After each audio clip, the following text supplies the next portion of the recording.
Money rules the world. It is a need for everybody in order to survive. Money motivates many people to do the things that they do, and for a lot of people, it defines who they are. It is important to know how to handle it and what to do with one's money in a crisis. Inflation is defined as a general increase in prices and a fall in the purchasing value of money. Inflation is the opposite of deflation, which is the decrease in prices of goods and commodities. Historically, inflation has caused major problems for people around the world. The two main causes of inflation are cost push inflation and demand pull inflation. Cost push is when there is a limited amount of goods or services, which in turn raises the prices. This can be caused by natural disasters, exchange rates, and government taxation and regulation. The other main cause of inflation, demand pull, is when there is a high demand for a certain good or service, which leads business owners to raise prices in order to maximize profits. Apple products are a key example of demand pull inflation. The demand is tremendously high because of how well they market their products. They connect emotionally with the buyer and generate a feeling of social superiority with their customers. By doing this, Apple reaps a high demand, which means they can raise their prices and still have buyers. They therefore inflate the economy.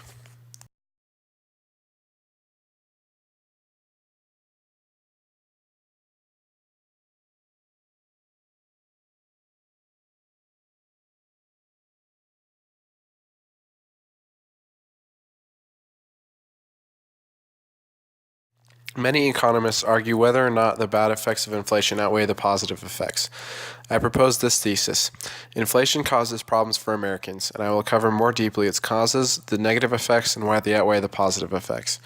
Common sense seems to dictate that unemployment and raised taxes is undesirable and bad for Americans today. Inflation causes these things, and many are affected by it right now.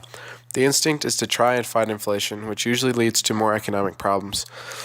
Governments try to fight inflation by raising interest rates and imposing new taxes in order to restrict the demand for goods and services. Because of these higher taxes and interest rates, companies can't support as many staff members, which leads to higher rates of unemployment. Without jobs, people are unable to buy goods and services, leading to a lower demand and the decrease of prices. A great example of this is the Great Depression. During the 1930s, the stock market crashed and businesses couldn't support many. Therefore, many lost their jobs. Without a job, many had no money, which meant nothing was being bought. The lack of demand caused a severe lowering of prices, and low prices meant little money was circulating in the economy. This led to a greater economic crisis, which would not have been caused had the government not been trying to fight inflation.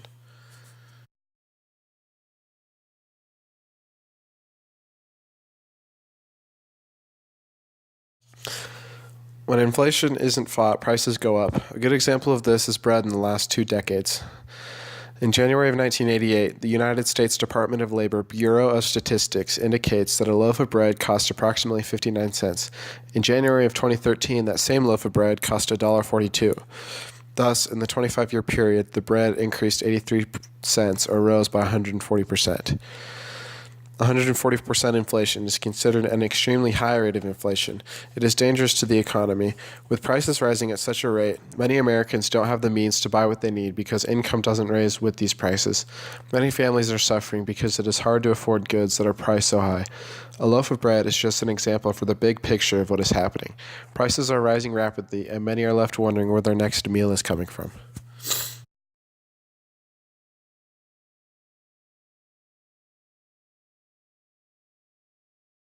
Of course, many will probably disagree on the grounds that in some ways inflation is a great benefit to the economy.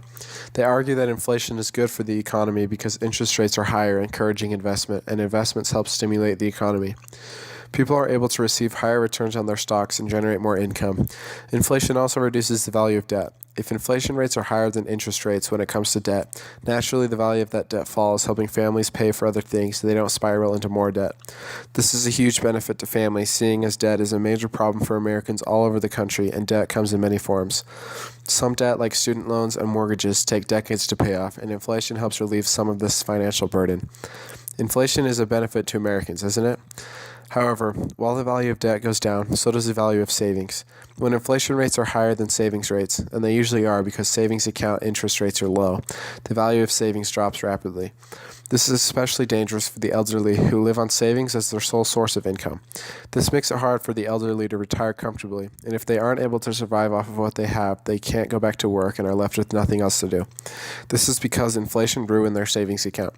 Most would agree the welfare of our elderly is more important than the value of the individual's debt, and though I concede that debt is a big issue that needs to be dealt with, I still insist that having a good savings account and being able to retire comfortably is more important.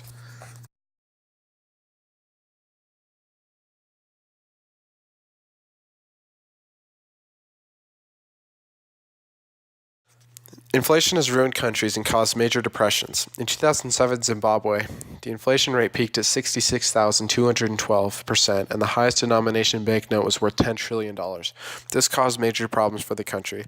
Many families were unable to afford what they needed because of high prices. Nobody could save, and jobs weren't worth anything. This is a prime example of inflation ruining an economy. Inflation could be compared to dominoes. High inflation rates lead to the prices of goods and services going up, which leads to the consumer having no power to purchase anything, meaning no money goes back into the economy, which leads to greater inflation. One domino falling causes another one to fall, leading to more lives and families being destroyed. Government printing of currency can be a big cause of inflation, and while the intentions are good and the government tries to pay off debt, printing inevitably leads to prices going up and the value of the currency going down. This is illustrated in Greece in 1944. By October of 1944, 99% of government spending was financed by bills being printed instead of taxing. In 1 month, inflation rates reached 130,000%. While it seemed like a good idea not to tax the people and just to print the money for spending, this sent the economy and country through economic turmoil.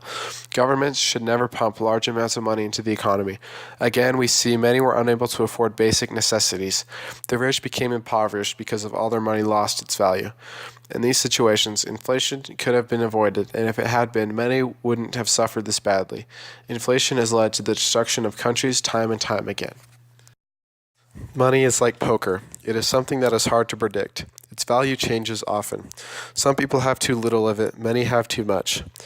It has brought the worst out of people, but money is essential for every person to live and sustain themselves and their families.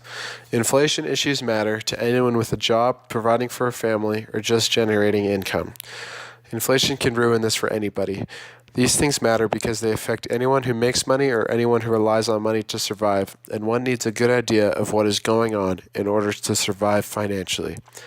In order to help fight these financial pitfalls, one must be smart with their spending, always living within their means.